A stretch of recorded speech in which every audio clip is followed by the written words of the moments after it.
Hi everyone, I'm back to read the Looking Back at War in 1812 in the back of the book Caroline's Secret Message, Book 2.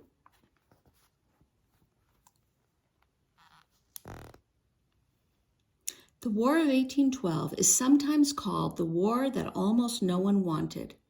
Many people living in New York, Caroline's home state, were opposed to the war. So were people in Connecticut, Rhode Island, Massachusetts, and other New England states. They wanted the United States to settle its differences with England peacefully. Looking at a map from Caroline's time, it's easy to see why.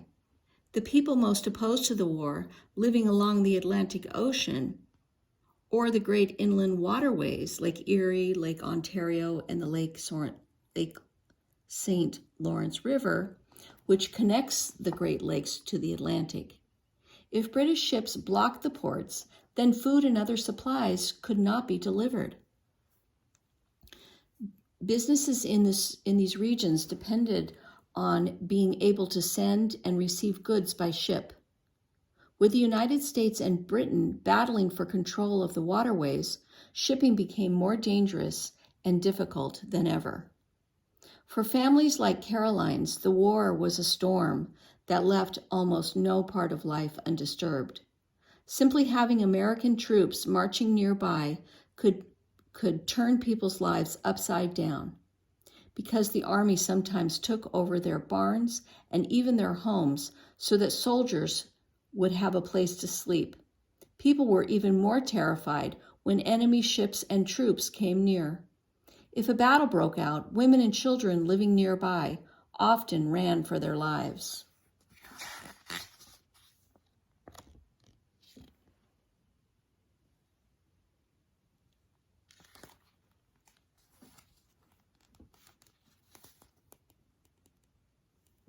War tore apart families and friendships too.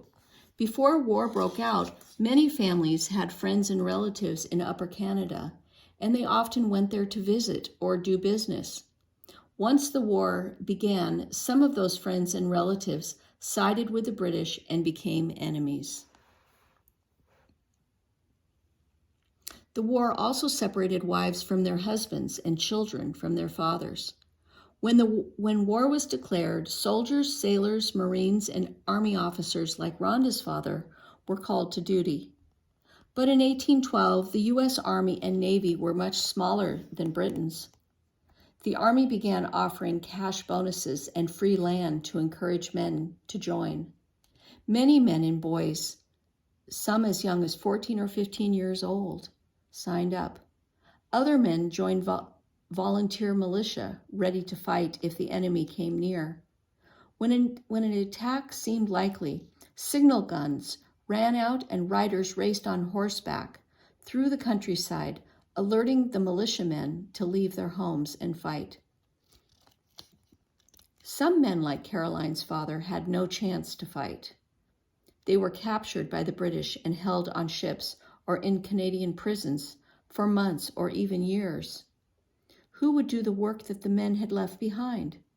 It was up to the women and children. During Caroline's time, most women already worked very hard. They needed to be skilled and physically strong to keep their homes and families going.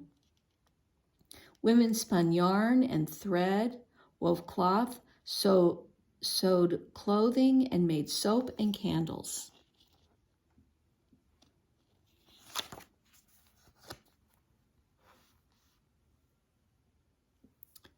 They grew and preserved food for their families, and when war came, women had to work even harder. They had to use their skills to keep their husbands' businesses going. Like Mrs. Abbott, who took over the management of her husband's shipyard, many women managed their families, stores, inns, taverns, farms, and leather tanneries. Women kept blacksmith forges blazing and printing presses running. Some women didn't stop there. Like Caroline's mother, women made daring trips into enemy territory to buy or beg for the release of their husbands or sons from prison. Other women rolled up their sleeves and joined in the fighting.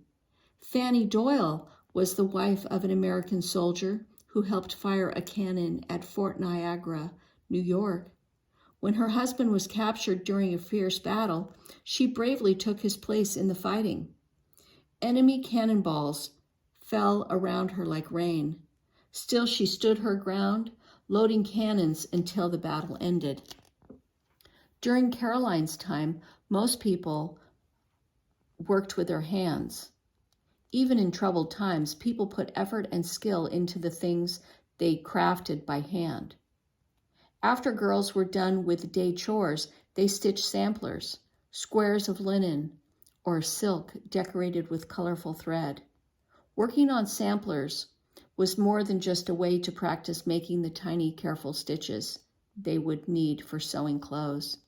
By stitching the alphabet, multiplication tables, and maps onto their samplers, girls were practicing their reading, arithmetic, geography too. Perhaps many girls also felt as Caroline did, that their hearts would stay lighter if their minds and hands stayed busy. Even men held in enemy prisons found ways to work with their hands.